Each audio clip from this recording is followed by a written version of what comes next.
Hello?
Hmm.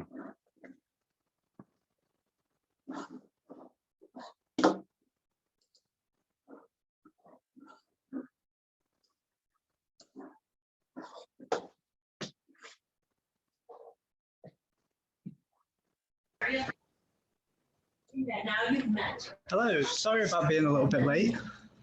No problem. Thank you very much. It's a little hectic over here. Okay, Sorry, give me one moment. sure.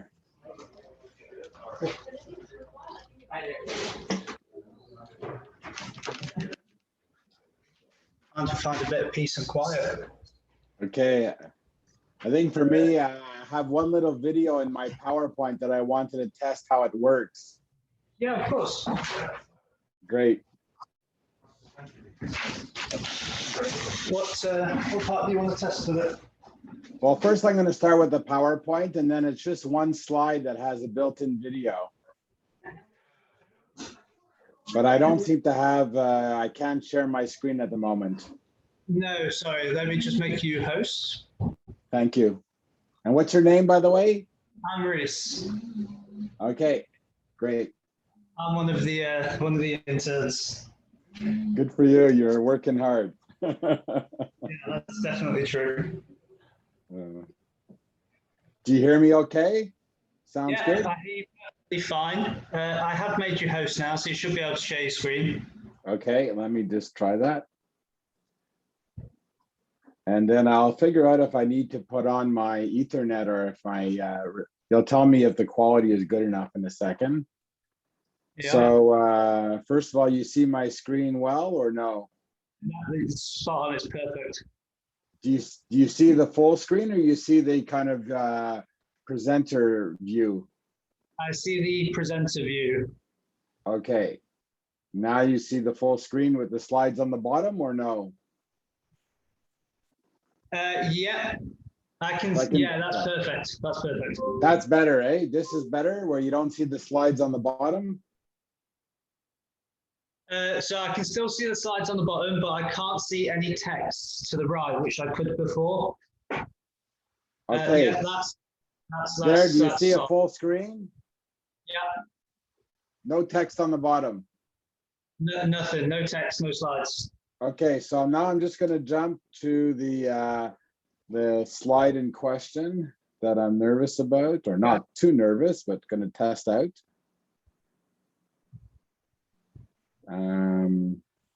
Okay, so this is the slide before. And when I press the next slide, there's a button here which plays a video. Can you hear that? Do you hear the dancing in the background? No. Okay, there's something you have to do to enable me to play music on my PowerPoint. I have to let me figure out what that is. Oh, original sound. Maybe that's the button here. Let me try it again. Do you hear now?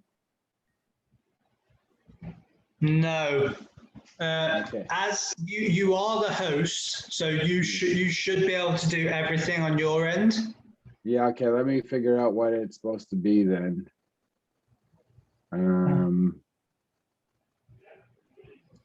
There's something in PowerPoint, I believe, somewhere here. That allows me more view settings. Well, maybe it's in PowerPoint that I have to do it. Let me end the show.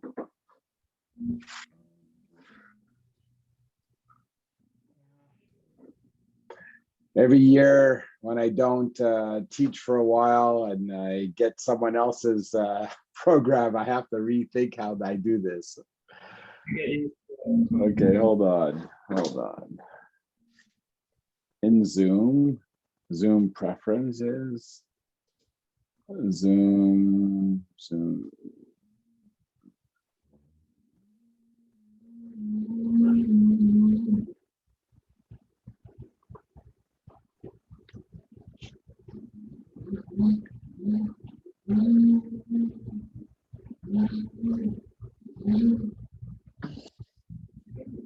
Give me one mo. I'll run around and see if anyone has an answer. Okay, I'll continue to look here.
Here I come. My number brain. So, Hello. Have you made any progress? No, I don't remember what I have to do inside PowerPoint to share the sound of the built-in video. oh, it might be something that you have to do from when you're in presentation mode rather than in slide mode. Okay, so I have to go right into the presentation, okay, like here. Yes. And then just try and click play for now. Okay. I hear it, but you don't hear anything. I think if it's coming, No, it's 'cause is it coming out into your headphones? Yes, that's why I have to try and figure out how to change it. No, that's not it. Oh, Way of yes, fixing Microsoft would like to. Yes, okay, perfect. Got it. Wonderful. Well, let's just go back and try it now. Do you hear it?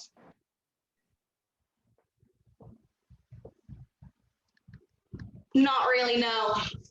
So one way we can try and fix this is if you, because the audio works on your end, like take out your headphones and just play it on your speakers, so it gets picked up.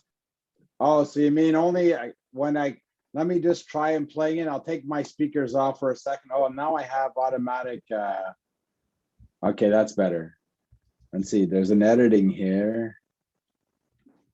There's the laser pointer, which is great. But, oh, maybe there's something here. No. Oh, that's just for forward and backwards. Okay, let me take off. Oh, I realize here I can't even. I got to take off the laser pointer and say automatic, eh? Yeah. Okay, and now let me play it. Then I'll take my headphones off. Tell me if you hear it.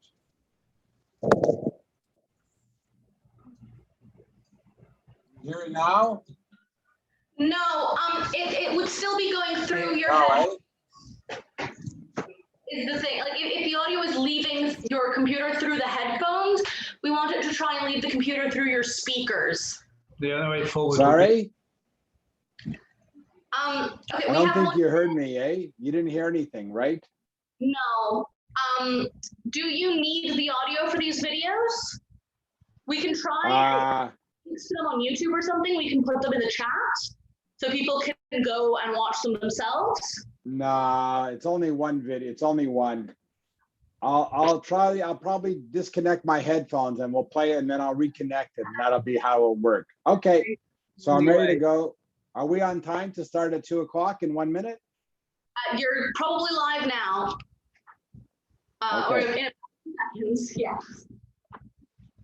We'll just be waiting for a couple of students to join. Here they come through now. All right, Okay. you're live. You can start joining any minute now. Or you already have students. So we're just going to give it a minute or two just to let all the students filter in, and then Okay. feel free to Daniel. Okay, I'm just going to maybe change my connection to Ethernet. Yeah, of course. Take a couple of minutes just for all the students to come as well. Okay.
Is this connection good? Yeah, spot on. I think this will be everyone, so feel free to start whenever you're ready. Okay, let me just get this in the right mode.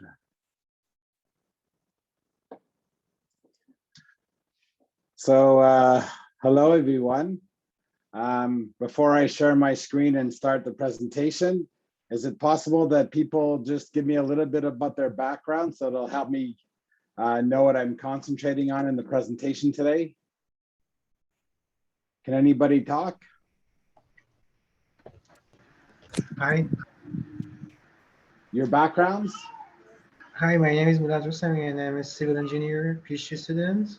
And also my thesis and research is focused on high performance buildings, adaptivity, or we can say resiliency in thermal performance during extreme weather events like ice storm. Okay. Anybody else? How many? Hi. Go ahead. My name is Afia. I worked as a plumbing design for about 5 years or so, and I just finished a project management environmental program with Seneca. Okay. Go on.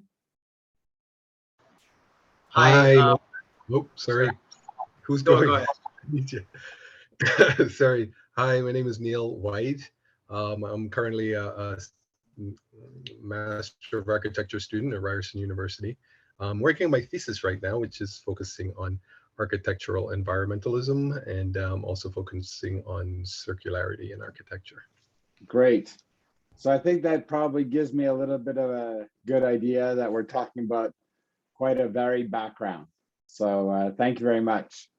So I'm just going to share my screen. You see it at the moment. And I'm just going to put it in full screen mode. Do you see it perfectly now? Thumbs up. Yep. Great. Okay, so it's going to be an intense next hour. I have a probably at least 50-minute presentation, and I'll leave you 10 minutes to ask questions. We're going to really concentrate on these three subjects in urban resilience, the idea of a profound diagnostic of a context and why it's so critical. The urban fragilities are also opportunities. So climate adaptation is really an opportunity for change, and therefore we can really potentially address affordability, which is often left behind in today's debate. And then thirdly, there's this idea of magical thresholds. And that means the power of process and the power of people in certain contexts in the city are incredibly ripe for change. And so this is a lot of the research and practice that we're doing. So I myself, I'm an architect and also a professor. In our practice, both at university, we have a couple of research teams that I'm part of. And at LUF, we run what's called an experimental practice. So if you want to take a look at some of our work, you're more than welcome to. And of course, we're a really big team. We used to be about 10, and in the last couple of years, unlike many firms during COVID, we actually almost doubled in size. So we're trying to learn how to operate online, which is quite the challenge.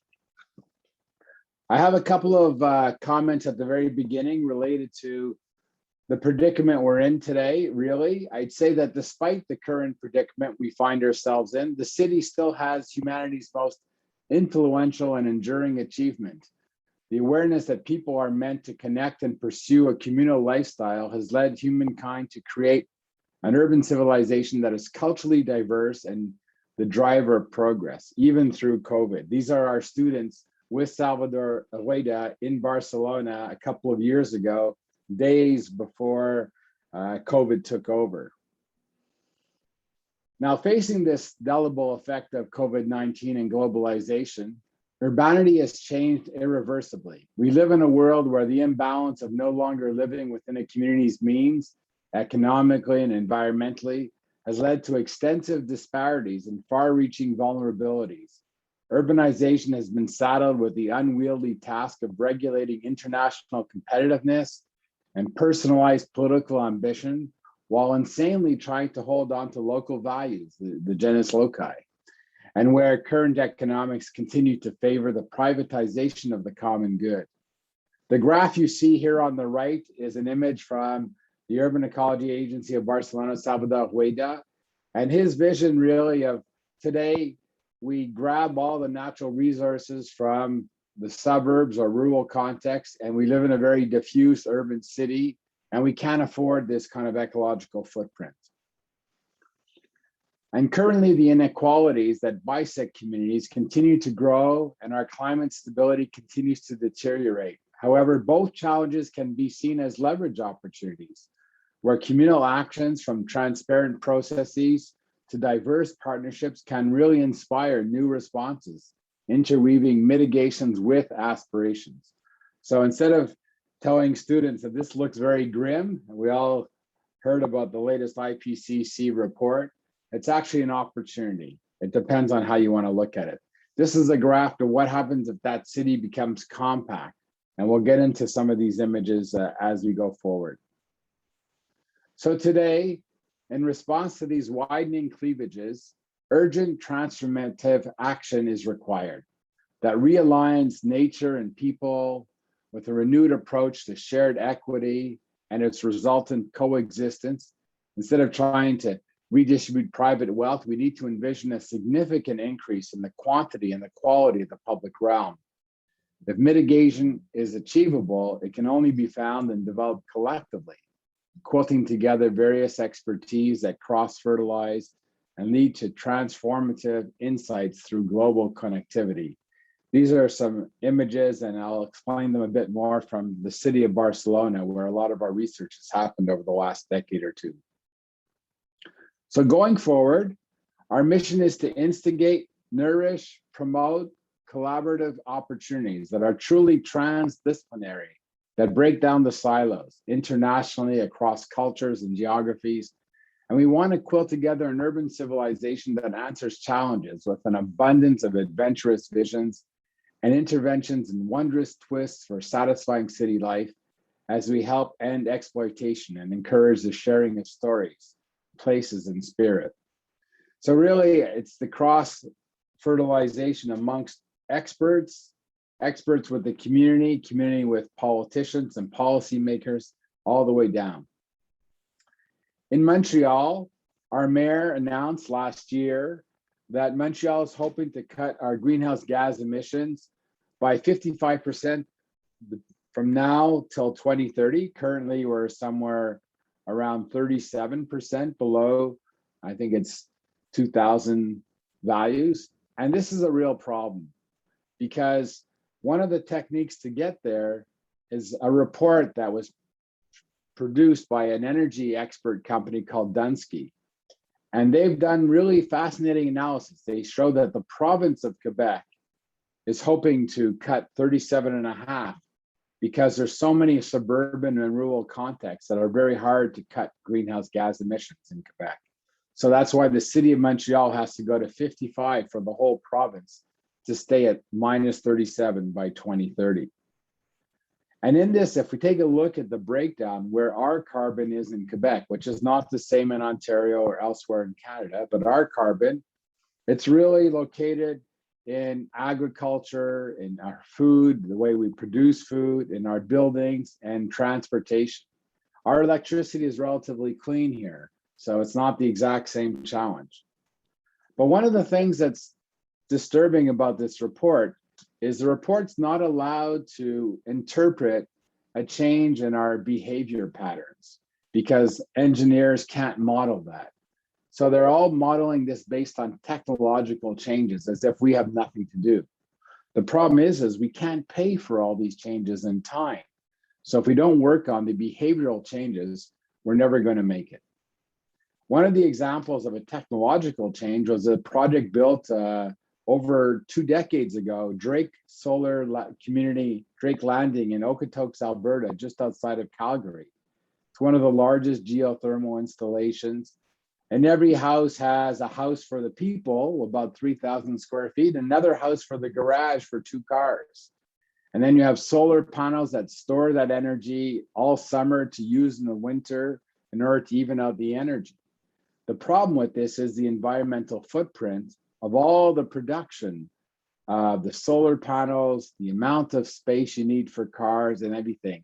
If you're a poor student living in an uninsulated apartment in Montreal downtown and you walk to school every day, your footprint is smaller than living in this what's called net zero carbon community, because it's not net zero when you actually look at all of the embodied energy. So we can't count on technology. And there's a wonderful book called The Short History of Progress by Ronald Wright, an historian, anthropologist. And he says there are no more missing technologies today. Really, the hurdles we're facing are socioeconomic and sociocultural values. We really have to figure out how to work together. So the first part of this presentation is really looking at what's called the diagnostic of the context. In order to green and densify the urban context, we're reaching for an elusive sweet spot between minimizing our ecological footprint and maximizing our carrying capacity. So reducing footprint means, as an example, living with less cars, smaller apartments, maybe materials that don't take up so much CO2 in their fabrication. And the maximum carrying capacity is how dense can we get without sacrificing air quality and light and food production and efficiencies. So there's some really magical balance, and this is what the Urban Ecology Agency of Barcelona is working on as well.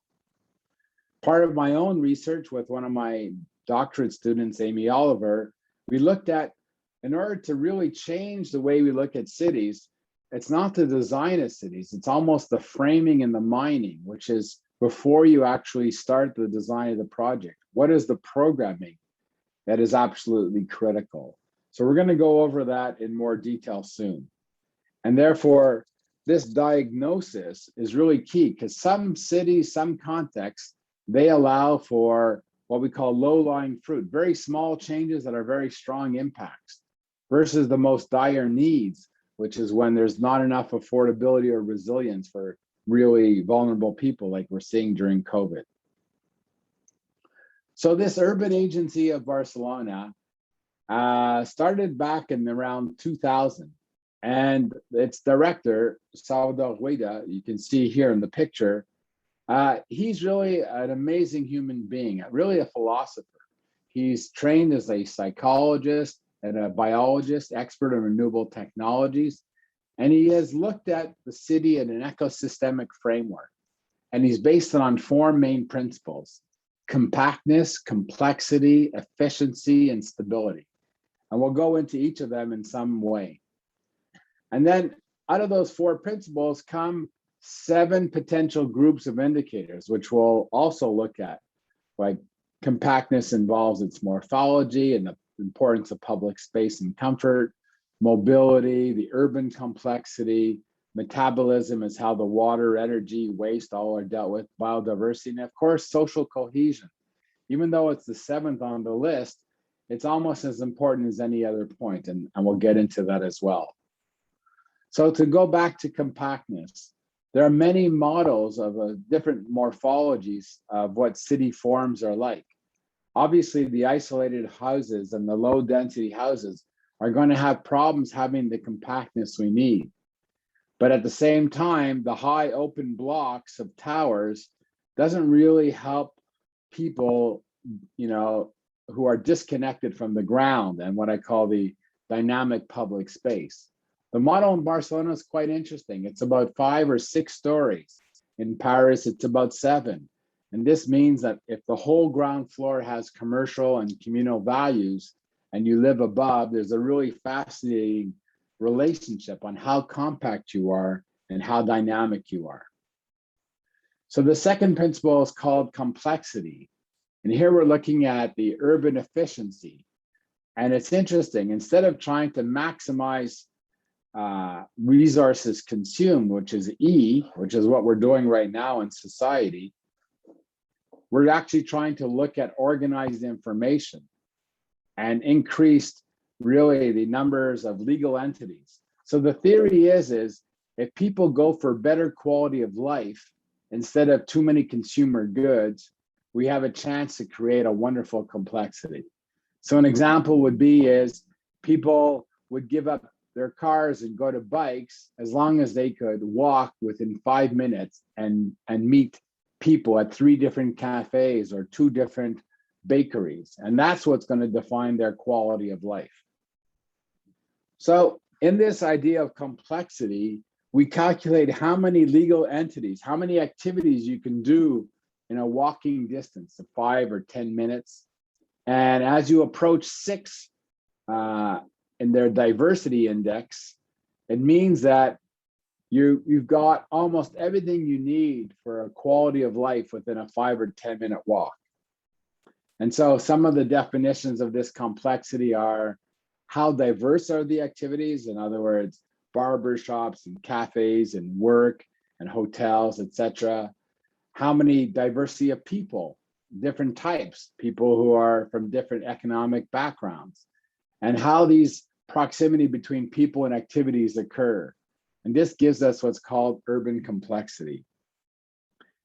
Another critical point is having not just public space, but comfort, human comfort, thermal comfort in those spaces.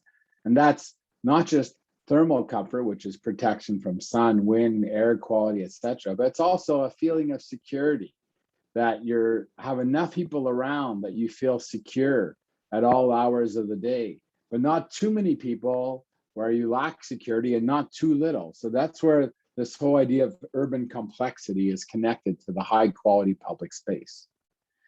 And examples here we can see in Barcelona, they basically have an amazing density, but spaces change depending on the time of the day. So when kids are in school, you can park cars, but during lunchtime, all of a sudden, the squares get taken over back by the people, not by the cars. So you can see here these bollards that go up and down electronically, depending on the time of the day, as to whether you let in vehicles, etc. But also biodiversity is critical. How close are you to small parks, medium, and even large parks? And there's certain distances that are critical for quality of life and release and actually urban resilience from the heat island problems that we're actually facing right now in Montreal and Toronto. So the third subject is the efficiency. And that means is how efficient can we move energy and water and waste and turn waste into food through composting, use low impact management of water systems, and find alternative energy systems where again, waste equals food.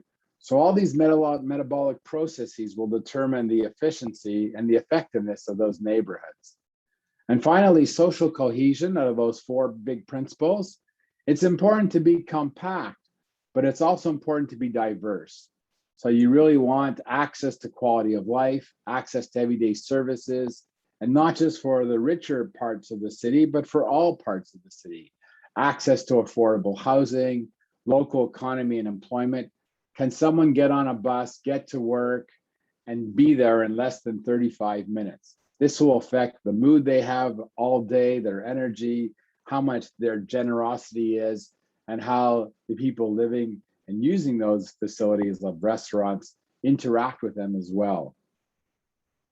So if you want to look at a global summary of it, there's synergies between indicators.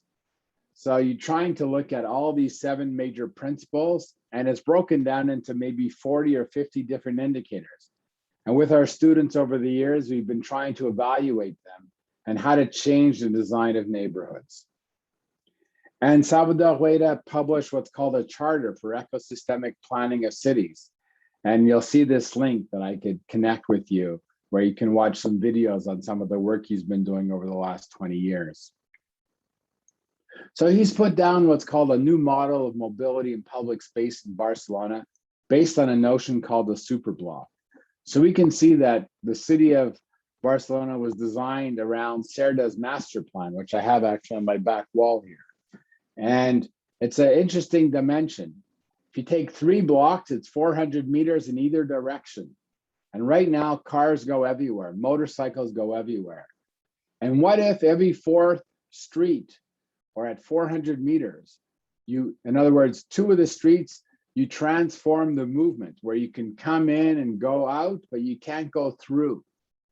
And this means that bus lines and cars that cross the city are limited to the larger grid. And that means that the community can take back their streets, make them green, make them quiet, make them pleasant, and create higher quality and more public space. So it's an idea of a transformational strategy, one that starts with what's called testing grounds, where you use paint and different techniques to try it out, and then finally you invest in permanent change. So this is quite a radical idea, and he succeeded in getting 5 of these master super blocks, about 16 hectares each, built in Barcelona, and they're quite spectacular. So here's an example. At the moment, the city of Barcelona has over 900 kilometers of roads.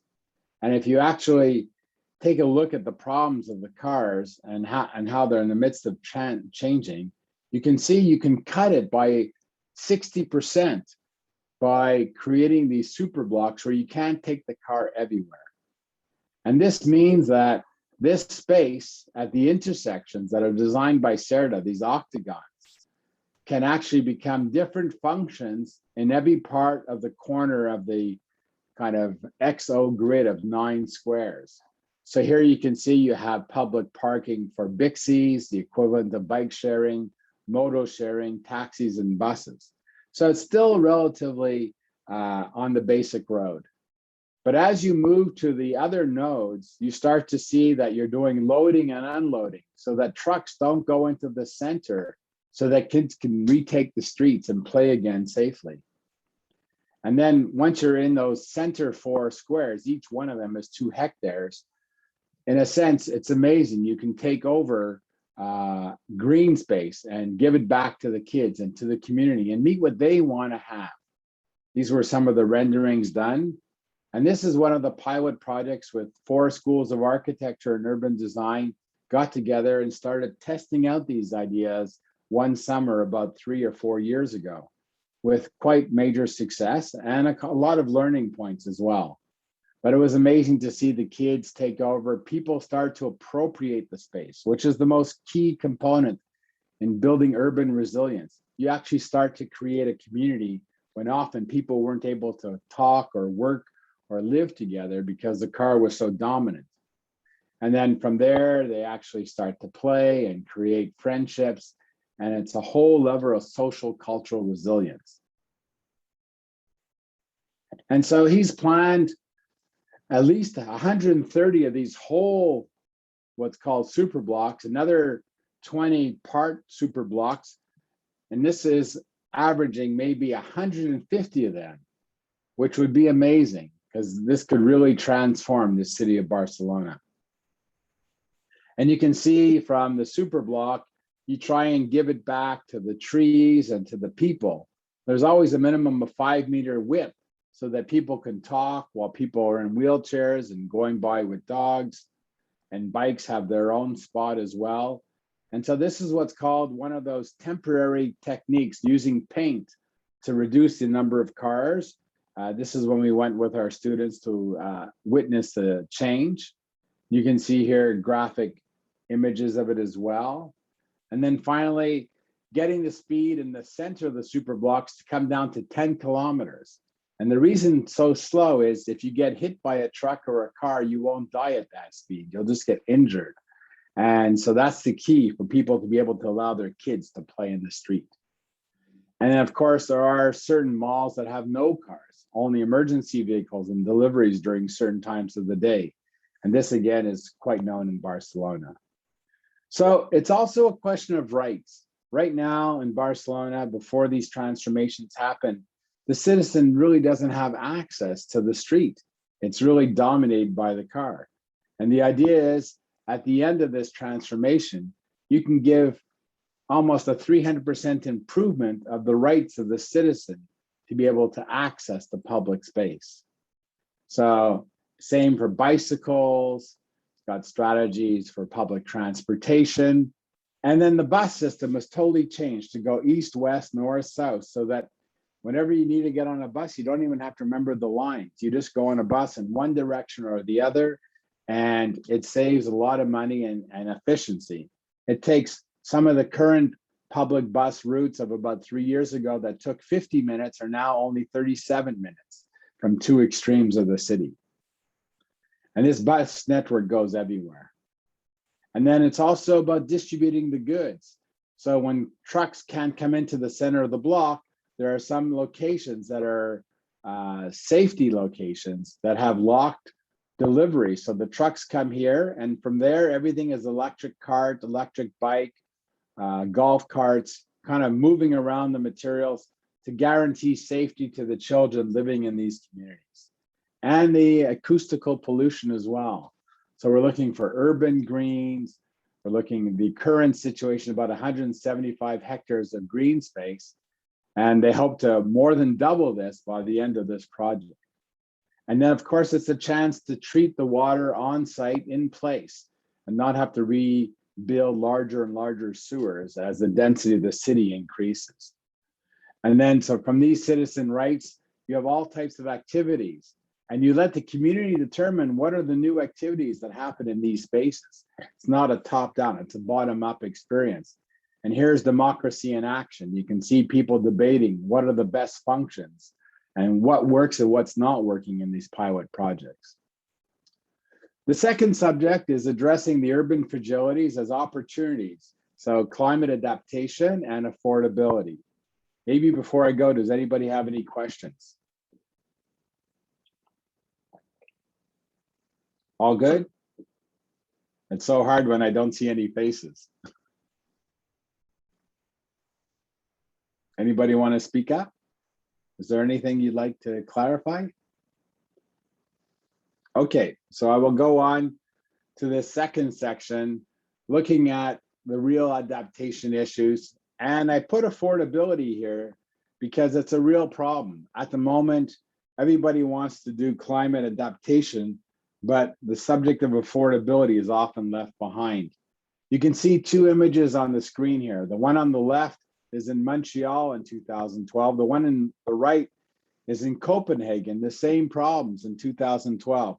I went with my wife to do a workshop here, international workshop with architects and engineers and urbanists from around the world. And we were working on a neighborhood, trying to help them with urban resilience related to cloudburst actions.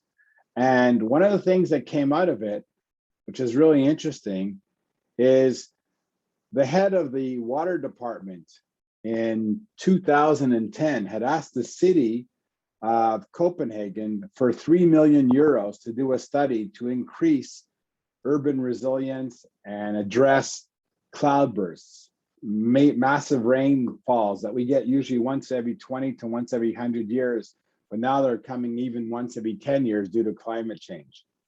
And the city of Copenhagen said they didn't have enough money. And so in 2011, they had one of those cloudbursts, and the damage to the city was over 700 million euros. And then no one changed anything. And then another one happened in 2012. Another 800 million euros were spent. So in the span of 2 years, 1.5 billion euros was spent.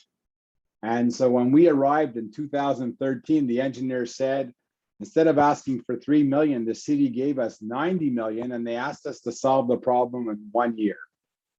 And this is a problem we have now. Cities have been ignoring the lack of climate mitigation, and so now we're really dealing with adaptation. And so we're starting to see at least money be spent on it properly. And one of our problems also is it's not just water, it's the lack of biodiversity. It's the heat island effects in our city. And many city policies tell you where to put the buildings, where to put the greenery, instead of actually listening to the context and the people and letting the actual kind of context determine what's the best approach. One of my favorite buildings that I visited for the first time in 1986, but went back in 2013, is an amazing project called Sangath, the office of the world famous architect Balkrishna Doshi, who won recently the Pritzker Award for the best architect 2 years ago. And this was one of my most interesting visits, because if you take a look at the design, instead of fighting off the monsoon, which is there for 3 months of the year, every afternoon, a massive downpour of rain, he decided to embrace the water, embrace the rain, and change the whole design to actually celebrate water instead of defend against it. And this you can see is a drawing of how the water moves around and animates the space during the season. So you can see on the right, the kind of waterfalls that are built in. So you can't say where the building starts and the landscape stops. And you still bring in daylight into the building, but it's done in a very controlled fashion because this is India. Another project in a similar kind of vein is this beautiful housing project right next to a forest.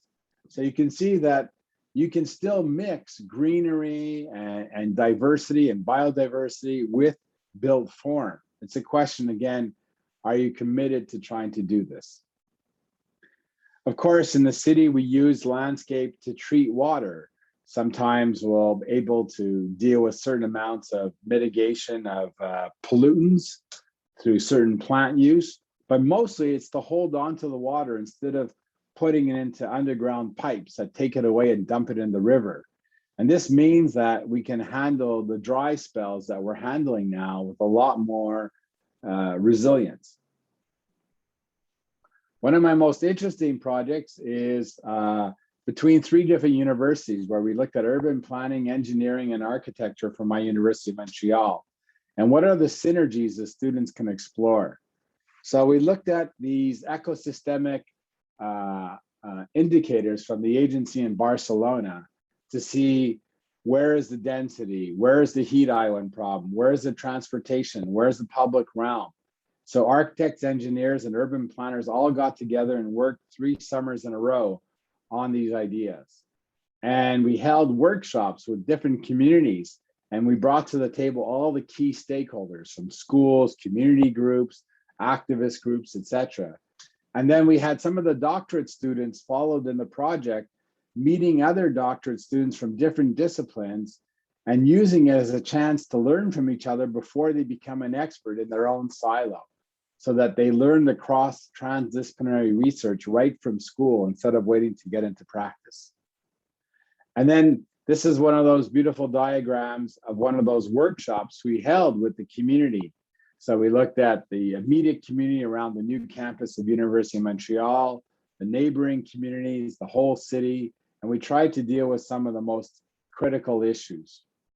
So this, one of the ideas that came out of the project is how to create a shared energy network. At the same time, how do we change the zoning and how do we address complexity? So a shared energy network means that every building has a heat pump where it either supplies energy or heat, let's say, or it rejects heat or supplies heat or receives heat, excuse me, into their building. And so as an example, in the fall, you could have an office building air conditioning and a housing project needing heating, and by that waste of one becomes the food of the other, instead of having to create solar panels or other sources of energy. The first most efficient form of energy is waste energy. And this way, it also stops that energy being thrown out at the roof and causing heat island in the middle of summer. So some neighborhoods in Canada have been forced to actually join energy networks. And we had one of our doctorate students in the engineering department design a program to look at the potential of mixed use in neighborhoods in the city. Because the more mixed use you have, the more waste equals food opportunities you have. And this was developed also with a researcher at MIT, Christoph Reinhardt, where the doctorate student went on and continuing his work at the moment. So we do energy analyses based on different types of programming, look at the potential of waste heat, and then we know which neighborhoods in the city can have shared energy networks that actually are run by the local people, where the profits stay in the community and not necessarily taken by multinationals in oil or gas. And so there's different opportunities. Sometimes you can add to that network with geothermal or solar as well. But what's critical is you look at capacity, how compact it is, how diverse it is in use in people and hours of the day, etc. And from this, you can find out the real synergies that are potential. And so they have had some wonderful products and student workshops that led to work on some real projects at the end as well. And from these multi-criteria analyses, the program really tells you where are the most promising energy networks. Here you can see our students also in architecture looking with urban designers at different poles, we call them. So there's the industrial hub, the health hub, the metabolics of treatment of water, energy, and waste, and creativity hub, and even sports complex hubs. And what are the potential synergies amongst those hubs becomes so critical. So the next subject in this second category is affordability, because as I said, it's wonderful to create synergies and look at the whole mitigation and adaptation strategies, but we need to make this affordable and not leave people out. So there's been some interesting arguments that sustainable development and social justice sometimes fight each other instead of help each other. There are conflicting urgencies, and the search for a common ground is really critical. In one of our very first projects at LUF, Benny Farm, we also had this debate, how to keep people in their neighborhoods and also make it as green as possible. And so the key for us was it shouldn't be one against the other. It's really how they can work together. And it's usually the artists who have given us the most insight to not look at it as a profitability opportunity, but building a social resource, a social resilience. So Benny Farm was one of those projects. And there we were able to look at some shared energy and some green space that was common without fences and some common urban agriculture. But we were doing this in 2002 to 2008, 10. We were at least 10 or 15 years too early. And so some of the projects worked and some of them had major difficulties given all the changes that people couldn't handle.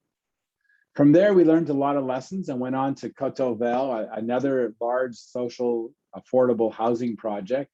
And here we went a lot more low tech as well. So you'll see in a second, it has some geothermal, but it has really cross ventilation in every unit.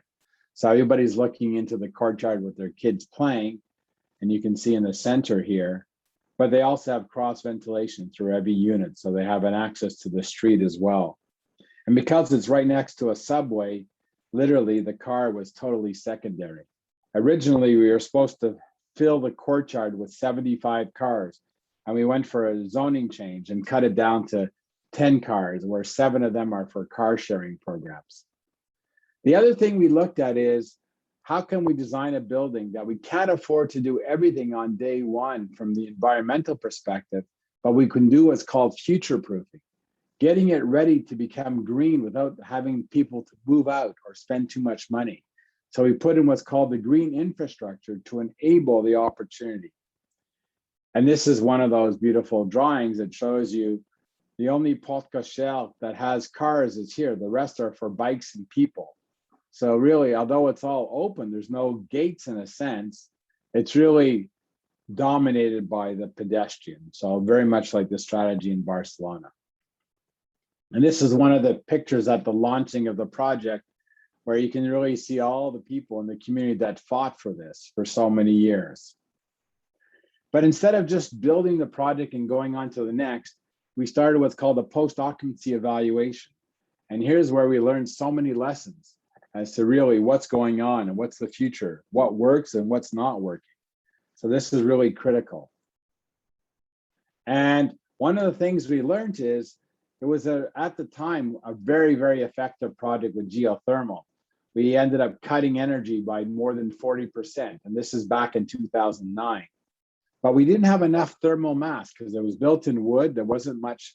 And even though we have cross ventilation in a very good envelope, we actually did some simulation recently, and we said that if we end up with a power failure in the middle of winter, we can't really go more than a day without the temperature dropping below 15 degrees Celsius, which is really not secure for many people who are living with fragilities.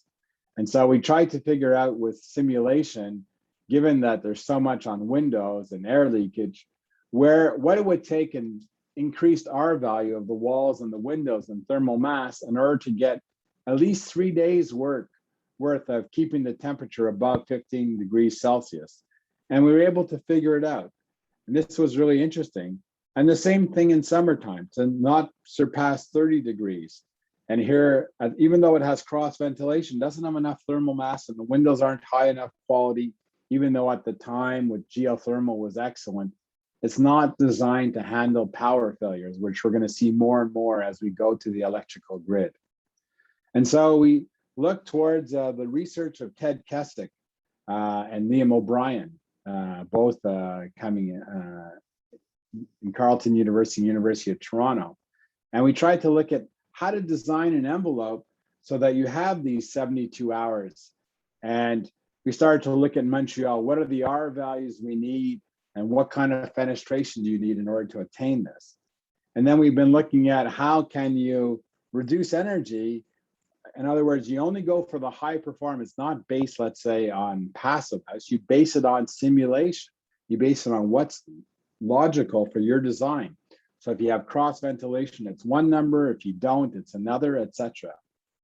And a lot of these lessons we publish and we share. There's a book that I could share online here that you can download that speaks to a lot of the lessons learned. And then we go into public forums and we share it as well. Here we did it at the CCA. And then at the same time that we're doing this social housing, we're also building beautiful homes for those who have more wealth. This is a home built 100% with reused, reclaimed wood, both on the inside structure and the outside. And here we did a passive house. And we tried to get the lessons learned. And how can some of those lessons learned be used towards our affordable housing?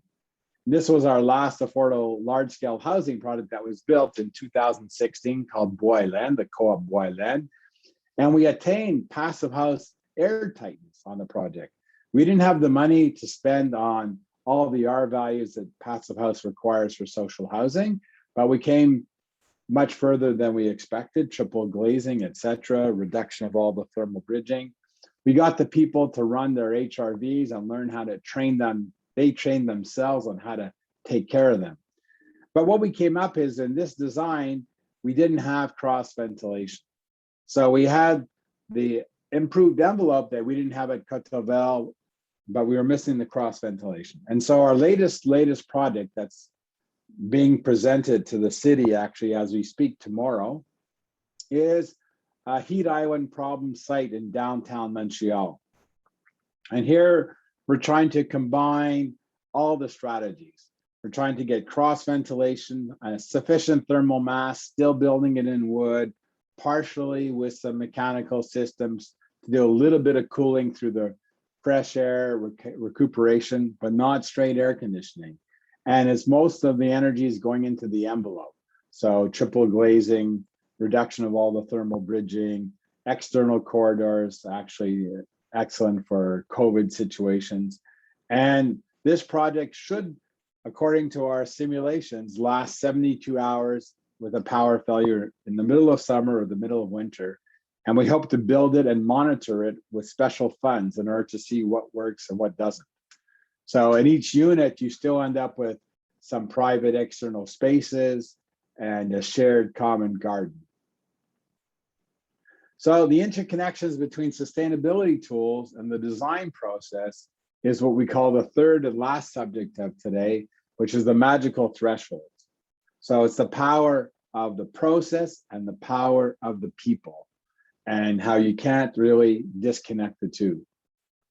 So here I'm going to go into a project with the same urban ecology agency in Barcelona. We're going to look at a neighborhood called the Gracia.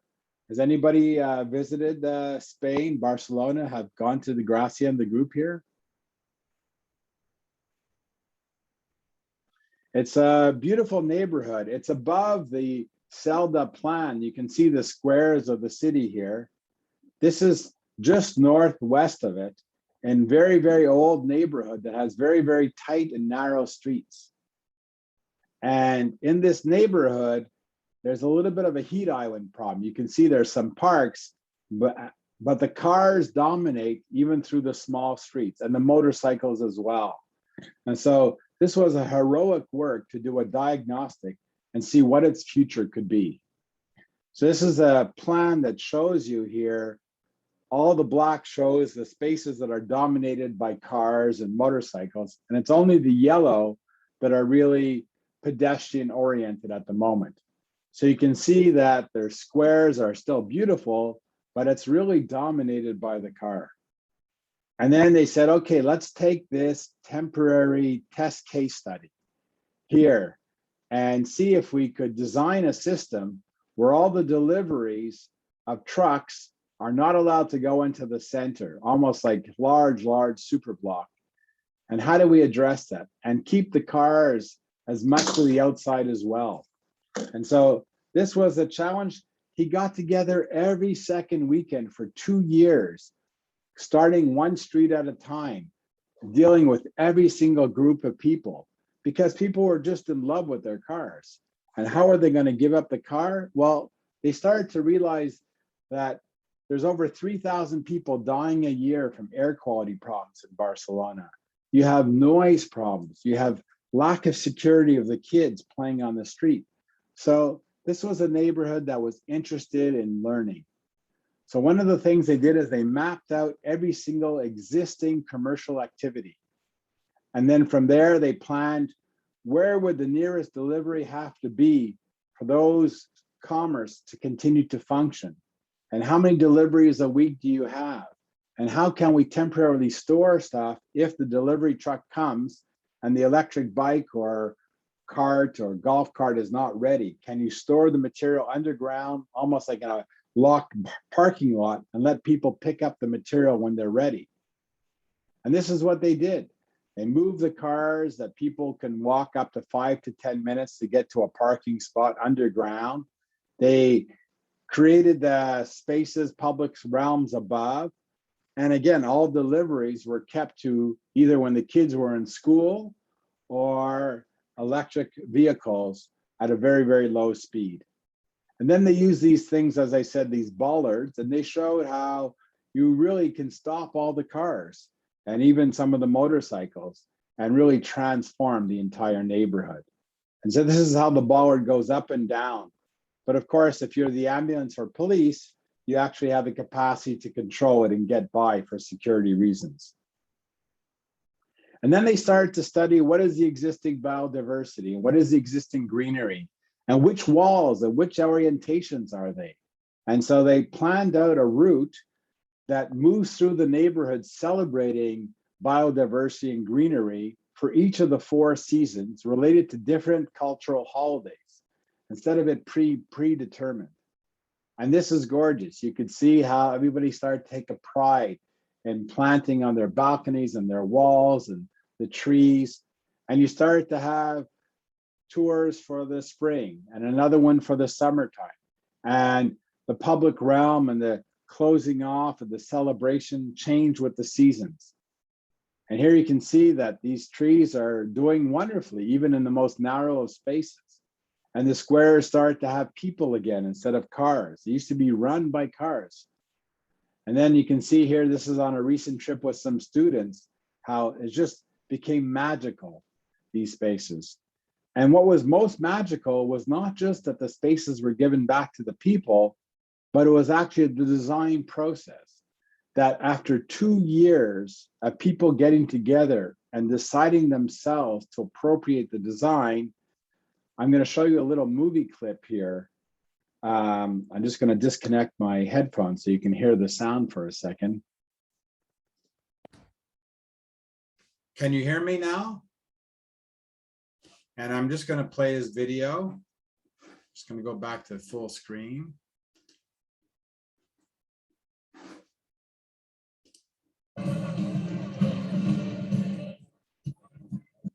Can you hear this music? Yeah. So this is fascinating. This was not what was planned. This is about people working together for 2 years. They became so close friends that every Saturday morning in this square, they do ballroom dancing as a community. And they built a social and urban resilience that was not just about the car, it was about the people. And really, this is the magic today, is that we have to stop designing just technical solutions. We need to get into what's going to turn people and change their attitudes. So this here, to summarize, For a design project to be a model, a quantum leap forward, several of the following outcomes must be present. The mining followed by mapping exercise must lead to significant advancement, most probably as a result of listening to the site and the stakeholders' concerns and redefining the project's initial scope and depth. In this way, the project's short, medium, and long-term vision are both locally grounded and globally relevant. In the end, a project is not a net positive as related to its capacity to transcend its local impediments, be locally inclusive, and be capable to spill beyond its original scope towards a more critical realm of influence. And this project has been visited by people all around the world and has become an amazing model. So this last slide, we don't need a handful of people doing zero waste perfectly. We need millions of people doing it imperfectly. Thank you. I don't know if there's any questions. Be great. If everybody can put on their camera, it'd be great to see faces. There may be some questions that people are just typing out. If you just want to give it a moment, and I'll relay those for you. Wonderful.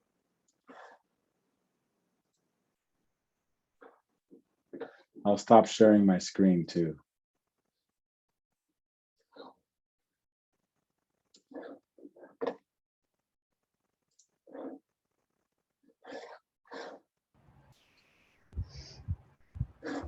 I just actually have a quick question. So I think a lot of the presentation was talking about kind of like urban spaces more generally, but do you have any recommendations around building really effective shared spaces within a particular building itself? Are you talking about like a shopping center that you're looking for a high quality public or space? even like on campus, or even like a larger workspace or anything like that? Yeah, I think that Space. the key for me in the presentation talked about how people need to have thermal comfort in those spaces. So in the summertime that you have shade and you have wind, in the wintertime, how you can shelter that wind and stop the shading and allow the sun to come in. And then you need to have security, which means you have to have so many activities and so many people that people feel safe and they feel good. And that's really the only way you're going to get a high quality public space. You can design the best urban industrial designers of wonderful space, but if you don't have the programming around it, it's going to not work. But the programming around without good quality design is not going to work either. So you really need to bring the two together.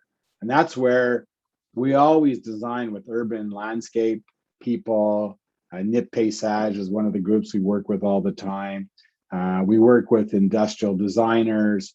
We try and even look at strategies for heat island, combating heat island with water, sound, but really it's eyes on the street. I'm sure you've all heard of Jane Jacobs and the idea that these blocks are so small and that you have corners so often that there's always activities and commercial activities that really, even on a campus, make you feel safe. We're working with the campus of University of British Columbia with Salvador Rueda, trying to design complexity on their campus. Because even though they have 50,000 people coming to visit the campus every day, there isn't people living there all day and in the evening and weekends. And so there's a lack of safety and a lack of density to support the commercial on the ground floor throughout the campus. So we're trying to look at how can you stay an amazing research campus and still be an active community.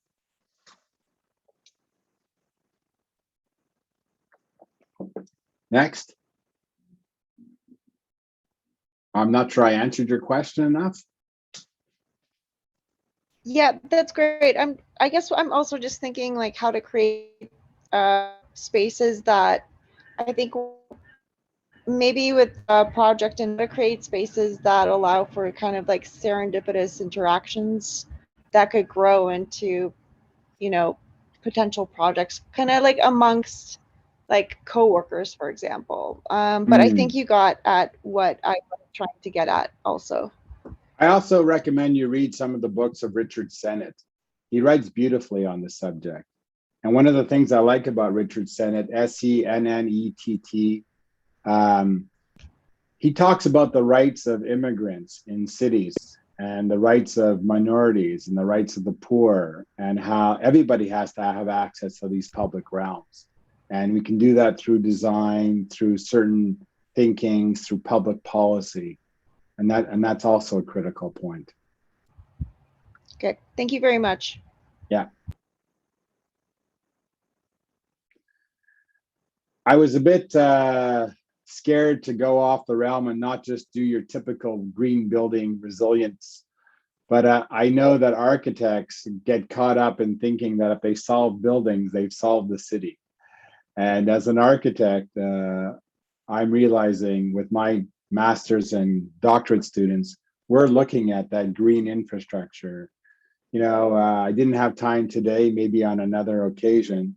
One of my students studied how to take a Costco and transform it into a sustainable community project. And of course, you say, how could you do that with Costco? Well, she didn't just look at recycling the building and transforming the 400 parking spots into dealing with water and synergies in public space. She also looked at, can we stop buying everything from China and repair them locally and turn the whole repair industry into part of the museum, whether it's clothes, food, whether it's books, whatever it is. And that artisans and artists and community activists can all be part of this reuse, reclaimed economy. And how can we limit what gets bought from China? Because as the years go by, the cost to our planet of materials transferring, just because it saves a couple of dollars, something from a different country. If you actually repair it and transform it, it costs less, but we've lost those experts. All the stores that used to repair things when I was a kid don't exist anymore. We've created technological chips that control everything instead of, so how do we go back and reappropriate that? So that's one of my most interesting research student projects that we're looking, and we're trying to calculate the savings in Montreal are way higher from that than there is from any green building. Because green buildings in Montreal are not green, because we have so much carbon in our materials. We have very little carbon in our energy. So repairing a building compared to a new green building is always 10 times better. It's just a big fight to get architects, students, clients to buy into this. It's not as sexy, or it can be. It just hasn't been taught that way. Well, if anyone else hasn't got any questions, then that's it for today.